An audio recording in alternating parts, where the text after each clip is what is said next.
এই কথা চিন্তা করার পরে আল্লাহ পাক রব্বুল আলামিন মূসা কালিমুল্লাহর মাকে বললেন, ও মূসার মা, তুমি কোনো চিন্তা করো না। তুমি কিসের জন্য চিন্তা করো? আমি এই যে মূসাকে দুনিয়ার ভিতরে সৃষ্টি করেছি, এই মূসাকে আমি হেফাজত করার মালিক আমি হলাম আল্লাহ। ও মূসার মা, তুমি চিন্তা করো কেন? কেন চিন্তা করবা? তোমার চুলার ভিতরে দাও দাও করে আগুন জ্বলতেছে মূসার মা, ওই মূসাকে তুমি ওই চুলার ভিতরে ফেলে দাও, আর ওই চুলার পরে একটা হাড়ি পাতিল দিয়ে ঢেকে রাখো। মূসা কালিমুল্লাহর মা সাথে সাথে তাড়াতাড়ির ভিতরে কি করবে? সেনাবাহিনী চলে আসছে। সাথে সাথে আল্লাহ রাব্বুল আলামিনের কথায় মূসা কালিমুল্লাহকে ওই আগুনের ভিতরে ফেলে দিলেন। জোরে বলেন না সুবহানাল্লাহ। এবার মূসা কালিমুল্লাহ যখন আগুনের ভিতরে পড়লেন, সেনাবাহিনী ঢুকে গেল, সমস্ত ঘর তছনছ করে ফেললো। কোথাও কোনো সন্তান নাই, কোথাও কোনো বাচ্চা শিশু নাই। সেনাবাহিনীরা যখন চলে গেল, মূসা কালিমুল্লাহর মা বলতেছেন, আল্লাহ, আমার সন্তানকে দাও দাও, আগুনের ভিতরে ফেলেছি, না জানি আমার সন্তান পড়ে গেছে।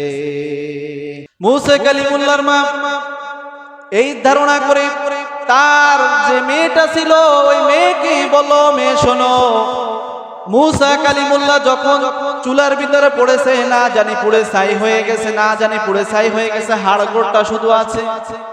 যদি হাড়গোড়টাকে ওই নিয়ে আমি মাটি দিয়ে দেব।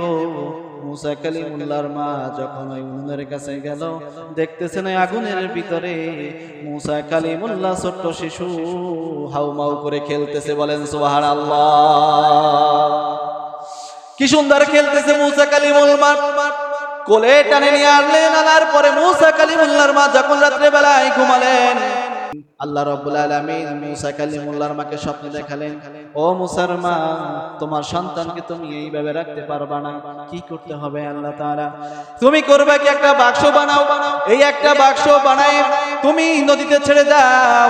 যখন তুমি নদীর ভিতরে ছেড়ে দিবা, তোমার কোনো চিন্তা করা লাগবে না, আমি আল্লাহ রাব্বুল আলামিন মূসাকে আমি আল্লাহ হেফাজত করে নিব। ইব্রাহিম আলাইহিস সালাতু ওয়াস সালামের জামানায় নমরুদ ছিল। নমরুদ কিন্তু ইব্রাহিম আলাইহিস সালাতু ওয়াস সালামকে বহুত জ্বালাইছে।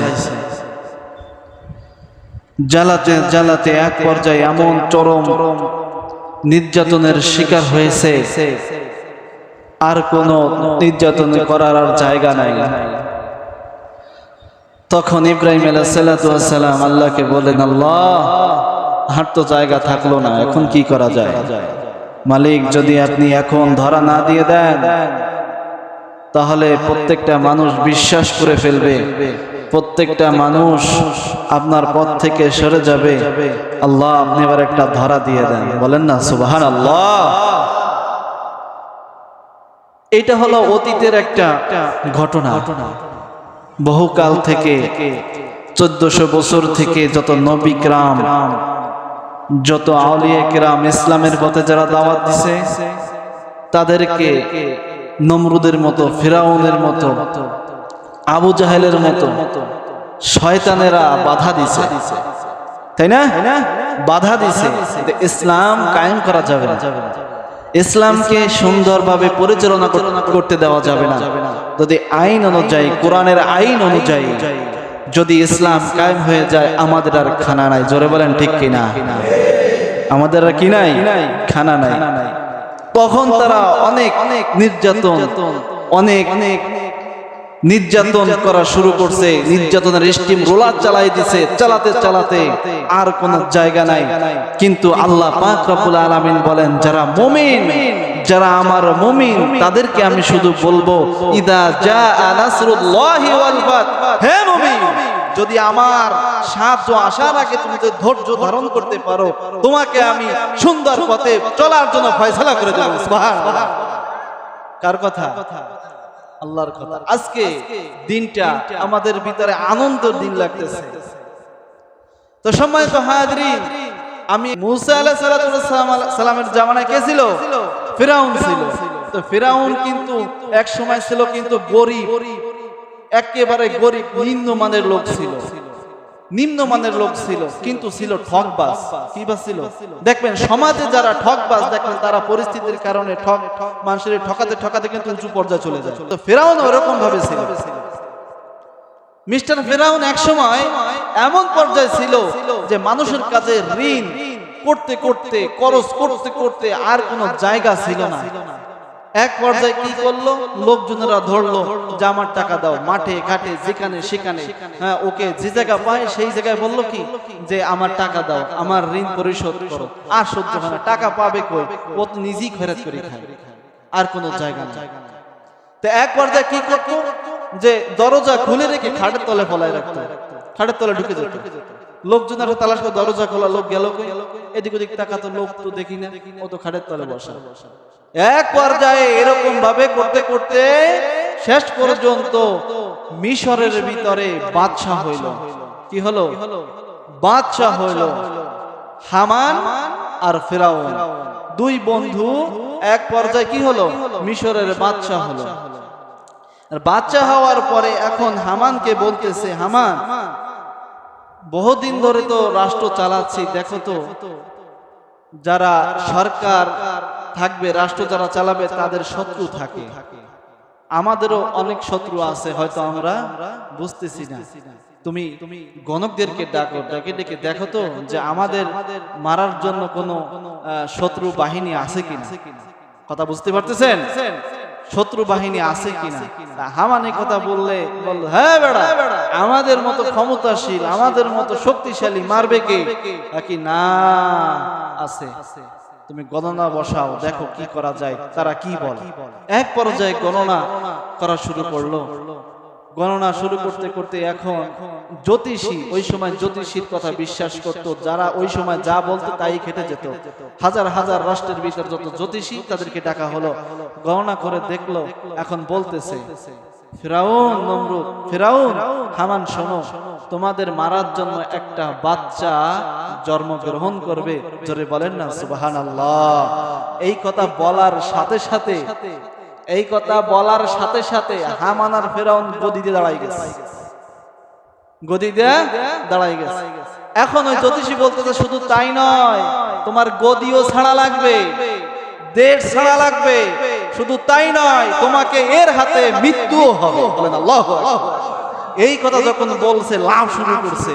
জ্যোতিষী কাছে বলতে, জ্যোতিষী দেখো, ভালো করে দেখো কিভাবে মারা যায়, কিভাবে ধ্বংস করা যায়। জ্যোতিষী বলতেছে, সে এখনো দুনিয়ায় আসে নাই, তার মায়ের পেটে 3 মাস বয়স। কয় মাস? 3 মাস বয়স। এখন 3 মাস বয়স, অপেক্ষা করতে হবে কয়দিন? এখনো 7 মাস। দুনিয়া আসবে, তারপর তো হত্যা করবে। এখন কে কার পেটে, এও ফেরাউন জানে না। কিন্তু এক পর্যায়ে 10 মাস হয়ে গেল। হয়ে যাওয়ার পরে এখন জ্যোতিষীকে বলা হলো, জ্যোতিষী দেখো তো সে সন্তান কি দুনিয়া আসছে কি। তা দেখা গেল জ্যোতিষী বলতেছে, হ্যাঁ দুনিয়া আসছে, সন্তানের বয়স মাত্র 3 মাস। জোরে বলেন না সুবহানাল্লাহ। এই কথা বলার পর এখন ফিরআউন বলতেছে, হামান আর দেরি করিস না, সেনাবাহিনী পাঠা, পুলিশ পাঠা, যত সন্তান আছে রাষ্ট্রের ভিতরে সমস্ত সন্তানকে কতল করে দিতে হবে, দুনিয়ায় রাখা যাবে না। বলেন না নাউযুবিল্লাহ।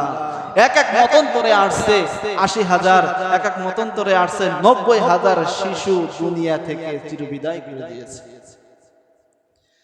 80-90,000 শিশু বিদায় করার পরে এই প্রায় 6 থেকে 7 মাস সময় লেগে গেছে। আবার জ্যোতিষীকে ডাকা হলো। জ্যোতিষীকে বলার পরে জ্যোতিষী বলতেছে, দেখো তো এবার আমাদের তো মনে হয় আর কোনো শত্রু নাই। তখন এই কথা বলার পরে জ্যোতিষী বলতেছে, এতগুলো যত সন্তান মারছো সব পাও, সেই লোকটা এখনো জীবিত আছে। বলেন সুবহানাল্লাহ। মাথায় কাজ করে? হ্যাঁ, মাথায় কি আর কাজ করে? মাথায় কাজ করে না। ক্ষমতা শক্তি পাওয়ার জন্য দেখেন কতটুকু কৌশল ব্যবহার করেছে। এবার হামানকে বলতেছে, হামান আর দেরি করিস না, সেনাবাহিনী তো নেমে গেছে, সাথে সাথে আমরাও নেমে যাব। যারা থাকবে, মেয়ে হোক আর ছেলে হোক, প্রত্যেকটা ঘরের পরে প্রত্যেকটা ঘরের সাথে সাথে একজন সেনাবাহিনী দাঁড়িয়ে দেবা। প্রত্যেকটা জায়গায় প্রত্যেকটা পয়েন্টে পয়েন্টে সেনাবাহিনী পুলিশ দাঁড়িয়ে দেবা, যাতে একটা বাচ্চা দেখতে পারবে সাথে সাথে কতল করে ফেলবে, আর দুনিয়া থেকে তারা থাকতে পারবে না। হয়তো আমরা এর কারণে হয়তো বেঁচে যেতে পারি। কিন্তু আল্লাহ পাক রব্বুল আলামিন উপর থেকে দেখতেছে না, দেখতেছে কিনা? দেখতেছে। মারার জন্য এক পর্যায়ে মুসা আলাইহিস সালাতু ওয়াস সালামের বাড়ির কাছে সেনাবাহিনী চলে আসছে। সেনাবাহিনী চলে আসছে। যখন সেনাবাহিনী চলে আসছে, মুসা আলাইহিস সালাতু ওয়াস সালামের এক চাচাতো ভাই সম্পর্কে চাচাতো বোন ছিল, দেখতেছে সেনাবাহিনী চলে আসছে তার ভাইকে মারার জন্য। ওই বোন সাথে সাথে ঘরে দৌড় দিল, ডেকে ডেকে বলল, মা, ওই ফিরাউনের বাহিনী চলে আসছে আমার ভাইকে মারার জন্য, এখন কি করব? জোরে বলেন আল্লাহু আকবার। এই কথা চিন্তা করার পরে আল্লাহ পাক রব্বুল আলামিন মুসা কালিমুল্লাহর মাকে বললেন, ও মুসার মা, তুমি কোনো চিন্তা করো না। তুমি কিসের জন্য চিন্তা করো? আমি এই যে মুসাকে দুনিয়ার ভিতরে সৃষ্টি করেছি, এই মুসাকে আমি হেফাজত করার মালিক আমি হলাম আল্লাহ। ও মুসার মা, তুমি চিন্তা করো কেন? কেন চিন্তা করবা? তোমার মুসাকে তুমি ওই চুলার ভিতরে ফেলে দাও, আর ওই চুলার পরে একটা হাড়ি পাতিল দিয়ে ঢেকে রাখো। মুসা কালিমুল্লাহর মা সাথে সাথে তাড়াতাড়ির ভিতরে কি করবে? সেনাবাহিনী চলে আসছে। সাথে সাথে আল্লাহ রাব্বুল আলামিনের কথায় মুসা কালিমুল্লাহকে ওই আগুনের ভিতরে ফেলে দিলেন। জোরে বলেন না সুবহানাল্লাহ। এবার মুসা কালিমুল্লাহ যখন আগুনের ভিতরে পড়লেন, সেনাবাহিনী ঢুকে গেল, সমস্ত ঘর তছনছ করে ফেললো। কোথাও কোনো সন্তান নাই, কোথাও কোনো বাচ্চা শিশু নাই। সেনাবাহিনীরা যখন চলে গেল, মুসা কালিমুল্লাহর মা বলতেছেন, আল্লাহ, আমার সন্তানকে দাও দাও, আগুনের ভিতরে ফেলেছি, না জানি আমার সন্তান পড়ে গেছে। মুসা কালিমুল্লাহর মা এই ধারণা করে তার যে মেয়েটা ছিল, ওই মেয়েকে বলল, মেয়ে শোনো, মুসা কালিমুল্লাহ যখন চুলার ভিতরে পড়েছে, না জানি পুড়ে ছাই হয়ে গেছে, হাড়গোড়টা শুধু আছে। যদি হাড়গোড়টুকুটাকে ওই নিয়ে আমি মাটি দিয়ে দেব।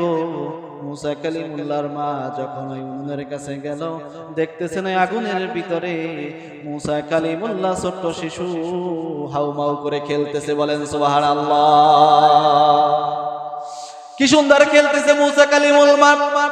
কোলে টানে নিয়ে আনলেন, আনার পরে মুসা কালিমুল্লাহর মা যখন রাত্রে বেলায় ঘুমালেন, আল্লাহ রাব্বুল আলামিন মুসা কালিমুল্লাহর মাকে স্বপ্নে দেখালেন, ও মুসার মা, তোমার সন্তানকে তুমি এইভাবে রাখতে পারবা না, কি করতে হবে? আল্লাহ তাআলা, তুমি করবে কি, একটা বাক্স বানাও, এই একটা বাক্স বানায় তুমি নদীতে ছেড়ে দাও। যখন তুমি নদীর ভিতরে ছেড়ে দিবা, তোমার কোনো চিন্তা করা লাগবে না, আমি আল্লাহ রাব্বুল আলামিন মুসাকে আমি আল্লাহ হেফাজত করে নিব। মুসা কালিমুল্লাহর মা সকালবেলা হয়ে গেছে, কোথায় বাক্স বানাবে, কোথায় মিস্ত্রি পাবে, কি করব, কোথায় কাঠ পাবো, কোথায় লোহা পাবো, কোথায় মিস্ত্রি পাবো? যখন দরজা খুললেন, খোলার পরে দেখতেছেন একটা লোক ডেকে ডেকে বলতেছেন, কে আছো, কোথায় আছো, বলো কে আছো, বাক্স বানাবা, কে আছো বাক্স বানাবা? আমি একজন মিস্ত্রি, কে আছো, আমার কাছে আসো, আমি বাক্স বানাই দিই। জোরে বলেন আল্লাহু আকবার। সাথে সাথে দরজা যখন খুললেন, মুসা কালিমুল্লাহর মা অবাক হয়ে গেলেন, আল্লাহ, তোমার কি খেলা না জানি। সাথে সাথে মিস্ত্রি চলে আসলো।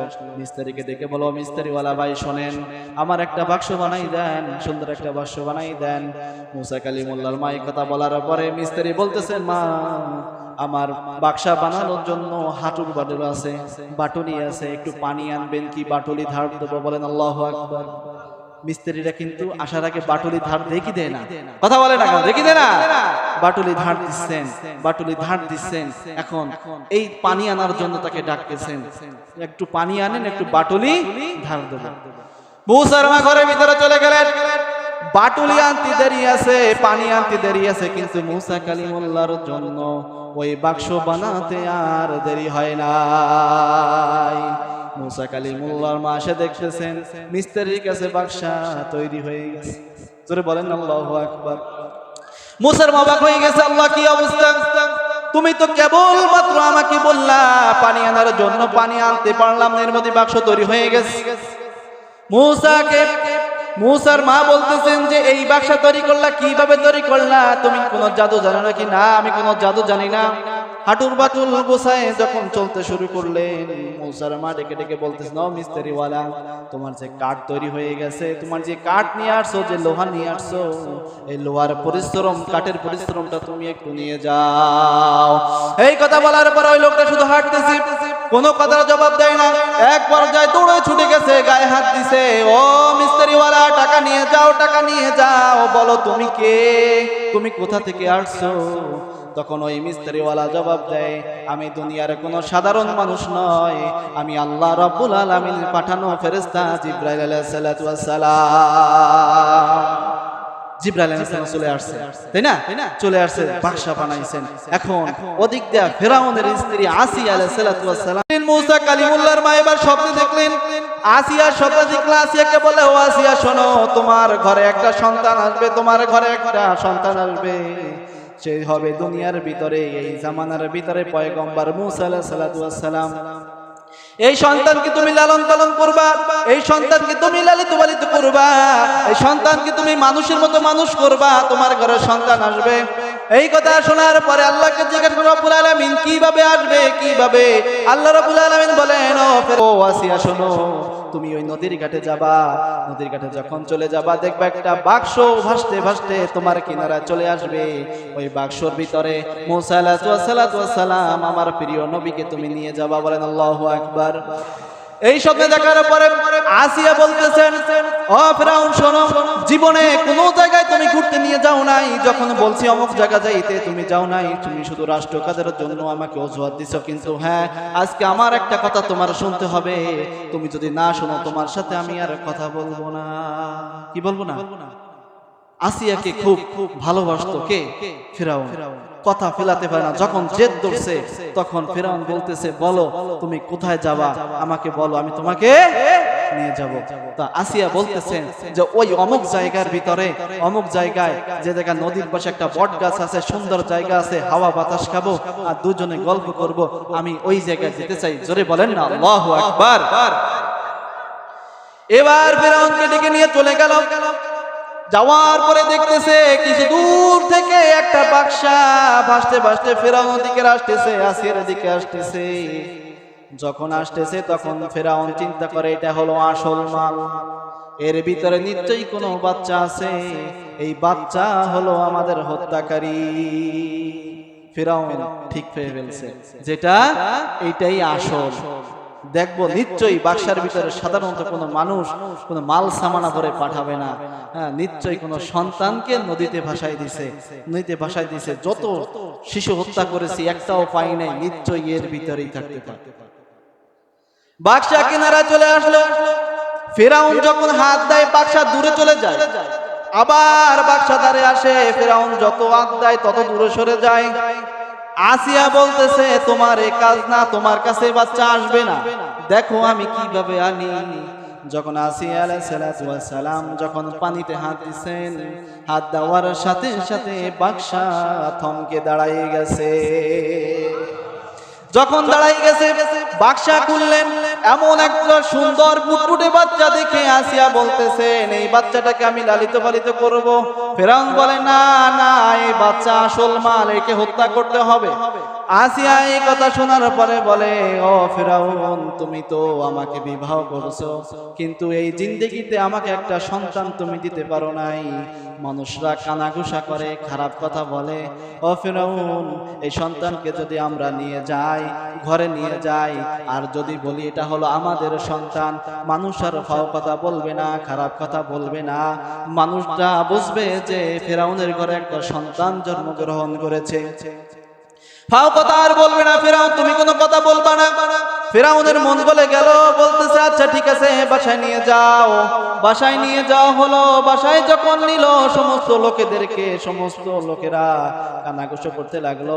ফেরাউন হামানকে বলে দিল, হামান, রাষ্ট্রের ভিতরে সমস্ত জায়গায় ঢোল ঢাকুর বাজিয়ে দাও যে ফেরাউনের ঘরে একটা শিশু সন্তান জন্মগ্রহণ করেছে।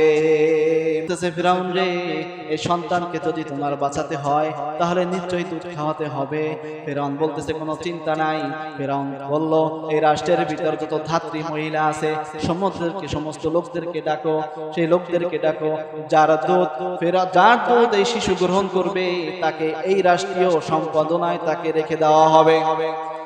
কিন্তু এক পর্যায়ে সমস্ত ধাত্রী মহিলারা চলে আসলো, কিন্তু মূসা কালিমুল্লাহ কারো দুধ মুখে নেয় না।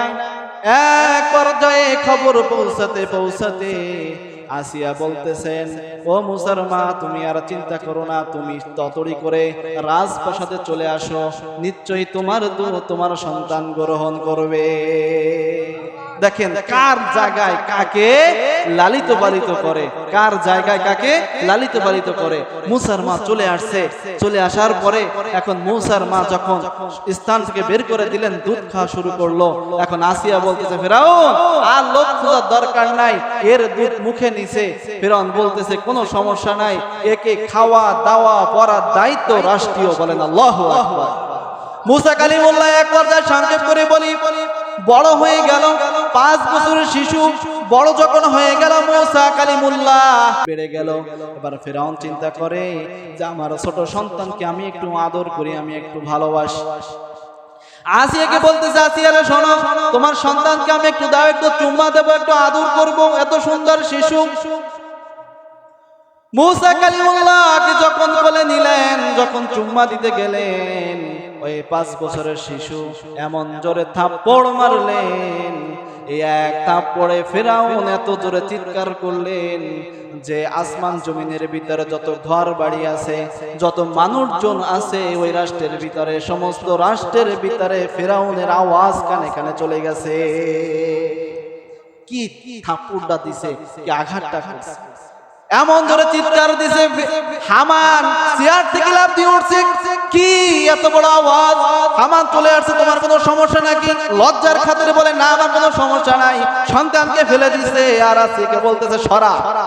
এটাই হলো আসল, এটাই হলো আসল। এতদিন যাকে লালিত পালিত করেছি, নিশ্চয়ই এটা হলো মূসা, এটাই হলো আসল। ও আসিয়া, তুই আর মিথ্যা কথা বলতে পারবি না। এত জোরে থাপ্পড় আমি জীবনে খাই নাই। আমার শরীর থেকে মাথা পর্যন্ত মনে হলো যেন আমি 70 গজ মাটির নিচে ঢুকে গেছি। চিন্তা করে দেখেন কি পাওয়ার। এখন আসিয়াকে বলতে, আসিয়া এই সন্তান নিশ্চয়ই আসল, একে কি করতে হবে? একে মেরে ফেলতে হবে। আসিয়া বলে, না, কোনোদিনও হবে না। তাকে পরীক্ষা নেব। কি পরীক্ষা? যে আগুন থাকবে আর পানি থাকবে। কি থাকবে? আগুন থাকবে আর পানি থাকবে। এই সন্তান যদি না বোঝে তাহলে আগুনের দিকে হাত দেবে, তাহলে বুঝবো এটা আসল না। আর যদি পানির দিকে যায় তাহলে বুঝবে এটাই আসল মাল। আর তুমি কিন্তু বাঁচাতে পারবা না। আচ্ছা ঠিক আছে, পানি রাখা হলো, আগুন রাখা হলো। এখন এক পর্যায়ে কি করলো? পরীক্ষা শুরু করলো, বাচ্চাকে ছেড়ে দিল। এখন আসিয়া আল্লাহ রাব্বুল আলামিনের কাছে মনে মনে বলতেছে, আয় রব্বুল আলামিন, তুমি যদি এই জিনিসটা ঘুরাই না দাও, মূসাকে তুমি বাঁচাতে পারবে না। সাথে সাথে আল্লাহ রাব্বুল আলামিন আসিয়াকে বললেন, আসিয়া রে, তোমার কোনো চিন্তা নাই, আমার বন্ধুকে আমি হিফাজত করব। আল্লাহু আকবার। মূসা কালিমুল্লাহ ওই আগুনের দিকে ঝুলে গেল। ওই আগুনটা ধরে যখন মুখে দিল, ওই মুখে দেওয়ার পরে ফিরআউন বলতেছে, না না, এটা আসল না।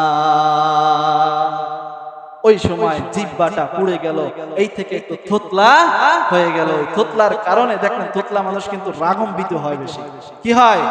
রাগম্বিত হয় বেশি, রাগম্বিত হয় বেশি। অনেক রাগ হয় থতলা মানুষের। যদি একটু ভ্যাসকানো হয় তাতে কোনো কথাই নেই। তা মূসা কালিমুল্লাহ কিন্তু রাগ ছিল এত পরিমাণ, রাগের কারণে মাথার টুপি খাড়া হয়ে যেত, চুল সোজা হয়ে যেত। আল্লাহু আকবার। এত পরিমাণ রাগ ছিল।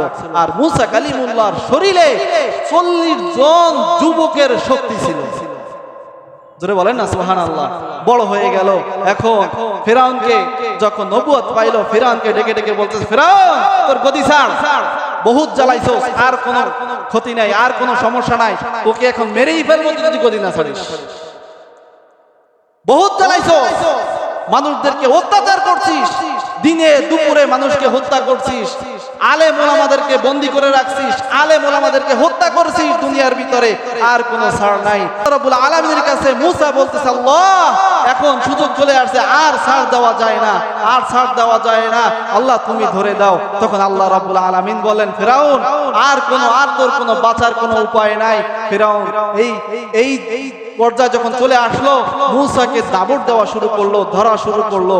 বলতেছে রাষ্ট্রের ভিতরে যত সেনাবাহিনী আছে, যত পুলিশ বিভাগ আছে, যত মানুষ আছে আমার আন্ডারে কাজ করে, মূসাকে দাবড়াও। মূসার যত গোত্রের যত মানুষ আছে, মূসার পক্ষে যত মানুষ আছে, তাদেরকে দাবড়ায় ধরে কারাগারে বন্দী করো। কি করো? কারাগারে বন্দী করো। দেখেন সেই জামানার ভিতরে যেরকম চলে আসছে, আমাদের রাষ্ট্রে এরকম হয়েছে কিনা? জোরে বলেন, হয়েছে কিনা? দেখেন ওই সিলসিলার জামানার ভিতরে এই জায়গাও এখনো ফিরাউন নমরুদ দুনিয়ার ভিতরে আছে কিনা? জোরে বলেন। তাদের ইহুদি কালচারের জমিনে আছে কিনা? থাকবে, কিয়ামত পর্যন্ত থাকবে। এবার মূসা কালিমুল্লাহকে যখন দাবড়ানো শুরু করলো, আল্লাহকে ডেকে বললেন, রব্বুল আলামিন আর কোনো বাঁচার উপায় নাই রে মালিক, এখন কি করব? আল্লাহ রব্বুল আলামিন মূসাকে ডেকে বললেন, মূসা রে, তোমার যে একটা লাঠি দিছে, সুন্দর লাঠি দিছি, এই লাঠি দ্বারা এই সাগরের কিনারায়, সাগরের কাছে একটা বাড়ি মারো। এই বাড়ি মারার সাথে সাথে তোমার এই সাগর পানি ফাঁক হয়ে রাস্তা পরিপূর্ণ হয়ে যাবে। কি হয়ে যাবে? রাস্তা হয়ে যাবে, আর কোনো জায়গা নাই। এদিকে মানুষ, এদিকে মানুষ, ওদিকে মানুষ।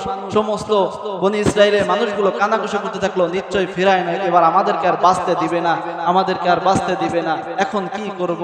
তখন আল্লাহ তাআলা সাহায্য চাইলেন, তার সাথে সাথে লাঠি দ্বারা বাড়ি মারলেন, রাস্তা হয়ে গেল। সমস্ত বাহিনী চলে গেল, ওপার চলে গেল। এখন ফিরাউন চিন্তা করতেছে, আল্লাহ নীল নদে এত সুন্দর রাস্তা কোথা থেকে আসলো? আমাদের মারার জন্য আর কোনো লোক খুঁজতে হবে না, মানুষ খুঁজতে হবে না, চারা দেওয়া লাগবে না, পানিতে নামা লাগবে না, রাস্তা দিয়ে আমরা যেতে পারবো, রাস্তা দিয়ে আমরা সুন্দরভাবে যেতে পারবো। মূসা কালিমুল্লাহ যখন পার হয়ে গেলেন, বনি ইসরাইল লোকেরা যখন পার হয়ে গেলেন, পার হয়ে যাওয়ার পরে লাশ পজিশনে, এখন আল্লাহ রাব্বুল আলামিনকে বলেন, রব্বুল আলামিন আর তো ছাড় দেওয়া যায় না, ও মালিক এই জায়গাতে ধ্বংস করে দাও, আর ছাড় দেওয়া যায় না, আর ছাড় দেওয়া যায় না। যদি তুমি ছাড় দাও তাহলে আমার যত বাহিনী আছে, যত তোমার নাম ধরে যারা ডাকে, তারা গুমরাহী হতে থাকবে। কি হতে থাকবে? গুমরাহী হতে থাকবে। আল্লাহ পাক রব্বুল আলামিন তখন বললেন, মূসা রে, ওই যে লাঠিটা আছে, ওই লাঠি দ্বারা আবার ওই রাস্তার উপরে আঘাত করো। জোরে বলেন আল্লাহু আকবার। যখন আঘাত করা শুরু করলো, এক আঘাতে মূসা যখন পার হয়ে আঘাত করলো, ফিরাউন রাস্তার মাঝখানে দুই পাশে যত পানি ছিল এমন জোরে ধাক্কা দিল। ধাক্কা দেওয়ার পরে সমস্ত রাস্তা ভেঙ্গে চুরে ফিরাউন হাবুডুবু খায়। নীল নদের ভিতরে ফিরাউনের হাঁটু পর্যন্ত পানি ছিল, হাঁটু পর্যন্ত পানি। এই হাঁটু পর্যন্ত পানিতে চুবনি খায়, নাকনে চুবনি খায়, এমন পর্যায়ে চুবন শুরু করলো। এখন ফিরাউনের বুঝতে বাকি নাই যে আল্লাহ আমাকে এখনই ধ্বংস করে দিবে, আমার আর কোনো বাঁচার উপায় নাই। তখন আল্লাহ রাব্বুল আলামিনের কাছে বলে, আল্লাহ তুমি আমারে সুবাও কেন, তুমি আমারে সুবাও কেন? আমি ঈমান আনতেছি লা ইলাহা ইল্লাল্লাহ মূসা কালিমুল্লাহ। আল্লাহ তুমি আমারে সুবাইয়া না, সুবাও কেন? আমি তো ঈমান আনছি, আর সুবাইয়া না। বাঁচার আর কোনো কি নাই, গতি নাই, সব শেষ, সব শেষ। আল্লাহর ধরা বড় ধরা। ইন্না বাতশা রাব্বিকা লাশাদীদ। আল্লাহ কয়, যত অত্যাচার করবা, যত নির্যাতন শুরু করবা, স্টিমগুলো চালু করবা, দেখবা আমার মুমিন বান্দা যারা থাকবে সহ্য করতে করতে দেখবো যে তারা আর পারে নাই, তখন আমি আল্লাহ রাব্বুল আলামিন গায়েবের মদদে ধ্বংস করে দেব। আল্লাহু আকবার। দেশে কি না জোরে বলেন, দেশে কি না? দেশে অতীতে যারা আসবে ধ্বংস হয়ে যাবে ইনশাআল্লাহ। কোরআনের আয়াত, আল্লাহ রাব্বুল আলামিন বলেন, আমি যাকে ধরি ধরার মতো ধরি, আর যাকে আমি ছেড়ে দেই তাকে আমি ছেড়ে দেই, কিন্তু আমার ধরা বড় কঠিন ধরা। এখন মূসা দেখতেছেন, খেল দেখতেছেন, আল্লাহ তাআলা কয় যে ফিরাউন এখন আর সময় নাই, তুমি যত কালিমা পড়বা, জিবরাইলকে বলে, জিবরাইল চলে যাও, চলে যাও, চলে যাও। জিবরাইল একটা খাতা নিয়ে চলে গেছে ফিরাউনের কাছে, খাতা নিয়ে চলে গেছে। ফিরাউন দেখো তো জায়গা কি লেখা, লেখা যে তোমার সাইন কি জায়গা আছে, হয় এই জায়গা তোমার সাইন আছে, তো সেটা তো বুঝলাম, তো আমার সুবই কেন, একটু দাঁড়াতে দেন, সে সুযোগ না, সুবনি খাবা দেখবা, সুবনি খাবা আর দেখবা, এই সাইনটা কি তোমার মনে আছে? হ্যাঁ মনে আছে। যখন কালিমা পড়তে যায় আল্লাহ কা জিবরাইল, তোর সামনে যখন কালিমা পড়তে পারে না, কাদা ঢুকাই দিবি, বলে আল্লাহু আকবার। কালিমা পড়ে কাদা ঢুকায়, কথা বলবো কি করে, আবার বের কর, কালিমা তুই পড়তে পারবি না। এই সিগনেচারটা কোন জায়গা করছিলাম? সিগনেচারটা আমি এমন এক জায়গায় করছিলাম যেই সময়ের ভিতরে আমার এই রাষ্ট্রের ভিতরে পানি ছিল না। কি ছিল না? পানি ছিল না, পানি নাই, পানির হাহাকারে আমি তো খোদা, আমি তো খোদা, আমি তো খোদা। সমস্ত লোকেরা আমার কাছে যখন চলে আসলো যে ফেরাউন পানির ব্যবস্থা করে দাও, আমরা তো অনাহারে ভুগতেছি, তৃষ্ণা অবস্থায় ডুবতেছি, আমাদের আর তো কোনো বাঁচার উপায় নাই, তুমি একটু পানির ব্যবস্থা করে দাও, তুমি না খোদা, নীল নরে তো পানি নাই, তুমি না খোদা পানি ব্যবস্থা করে দাও। তখন আমি জঙ্গলে চলে গেলাম। জঙ্গলে চলে যাওয়ার পরে ফেরাউনও জানতো যে আমারও খোদা একজন আছে। এখন ফেরাউন দোয়া করে, রব্বুল আলামিন আমি জানি তুমি খোদা, কিন্তু লোকজনেরা যদি আমাকে খোদা মনে করে আমি খুব ভালো লাগে, দিলে শান্তি লাগে। ও মালিক, দুনিয়ার ভিতরে তুমি আমারে বাদশাহিত্ব দাও, আখিরাতে তুমি দরকার হলে আমার জুতা মাইরো, কিন্তু দুনিয়ার ভিতরে তুমি আমাকে শাসন করতে দাও। আল্লাহ রাব্বুল আলামিনের কাছে বললেন, রব্বুল আলামিন নীল নদের ভিতরে পানি, যেহেতু আমি খোদা দাবি করেছি পানি নাই, ও মালিক তুমি যদি এই জায়গায় পানি না দাও তাহলে আমার বাদশাহিত্ব থাকে না। আল্লাহ রাব্বুল আলামিন তখন জিবরাইল আমিনকে বললেন, ও জিবরাইল একটা খাতা কলম নিয়ে যাও, আর ওই নীল নদীর ভিতরে পানি চালু করে দাও। যখন পানি চালু করবে তখন তার একটা সিগনেচার রাখবে, সিগনেচার। দেখা গেল এক পর্যায়ে জিবরাইল আমিন চলে আসলো, বলতেছেন, ও ফেরাউন তুমি যদি এই জায়গা সিগনেচার করো তাহলে তোমার এই নীল নদের ভিতরে পানি চলে আসবে। এখন এই কথা বলার পরে জিবরাইল আমিন যখন বললেন আর বললেন, ও ফেরাউন শোনো, যে আল্লাহ তোমাকে সৃষ্টি করেছে সেই আল্লাহ তোমাকে পানি দিয়েছে, তাই না, তোমাকে বাঁচায় রাখতেছে। এই আল্লাহর সাথে যদি কেউ নাফরমানি করে তার অবস্থা কেমন হবে? তার অবস্থা কেমন হবে? ও ফেরাউন তোমাকে তো আল্লাহ বাঁচায় রাখতেছে, তোমাকে আল্লাহ কি করতেছে? বাঁচায় রাখতেছে, তোমার প্রজাদেরকে তোমাকে খুশি এনে দিচ্ছে। এই আল্লাহর সাথে যারা বেঈমানি করে তাদের কি পরিস্থিতি হবে? তখন ফেরাউন খুশির সাথে বলে দিয়েছিল, এই নীল নদে তারা ডুবাই মারা হয়েছে। কি নীল নদে তারা ডুবাই মারা হয়েছে। কথা কি সত্য? হ্যাঁ কথা সত্য। তাহলে এটা সিগনেচার করো। সিগনেচার করলো, সিগনেচার করলো। এখন ওই সিগনেচারের কথা মনে করে দিল। এখন ফেরাউন কয়, আল্লাহ কি ভুলটা না করলাম, পানি ছাড়া যদি অন্য কোনো জায়গায় যাইতাম তাও মরণটা ভালো হইতো, এখন আমার আর কোনো বাঁচার উপায় নাই। আল্লাহ রাব্বুল আলামিন জিবরাইলকে বলে, জিবরাইল চলে আসো, আর কোনো ক্ষমতা নাই, আর কোনো ক্ষমতা নাই। ওই আটু পানিতে ফেরাউন নাকুনি চুবুনি খেতে খেতে খেতে খেতে ওই মরবে। এক পর্যায়ে দেখা গেল ফেরাউনের পেটটা পটকা মাছের মতো যখন ফুলে উঠলো, ওই জমিনের ভিতরে ওই সাগরের ভিতরে ভাসতে ভাসতে কিনারায় চলে গেল। আল্লাহু আকবার। তাহলে এই ধরে বোঝা যায় আল্লাহ রাব্বুল আলামিন কোরআনের ভিতরে বলেন, ও মুমিন বান্দারা, ইন্না বাতশা রাব্বিকা লাশাদীদ। যারা দুনিয়ার ভিতরে অহংকার করে, দুনিয়ার ভিতরে যারা বড়ত্ব করবে, দুনিয়ার ভিতরে যারা মুমিন বান্দাদেরকে অত্যাচার শুরু করবে, দুনিয়ার ভিতরে ক্ষমতা পাইয়ে যারা ক্ষমতার অপব্যয় করবে, আমি আল্লাহ রাব্বুল আলামিন এই ফিরাউনের মতো তাদের পরিস্থিতি করে দিব। সম্মানিত হাজরিন, তাহলে বোঝা গেল যে আল্লাহ পাক রব্বুল আলামিন ধরেন তো ধরেন, কাউকে ছেড়ে দেয় না। সেই পরিস্থিতি আমাদের দেশের ভিতরে হচ্ছে। সম্মানিত হাজিরিন, যে কথাগুলো বললাম, আল্লাহ তাআলা আপনাকে আমাকে সবাইকে আমল করার তৌফিক দান সকল বলে আমিন। আরো জোরে বলে আমিন।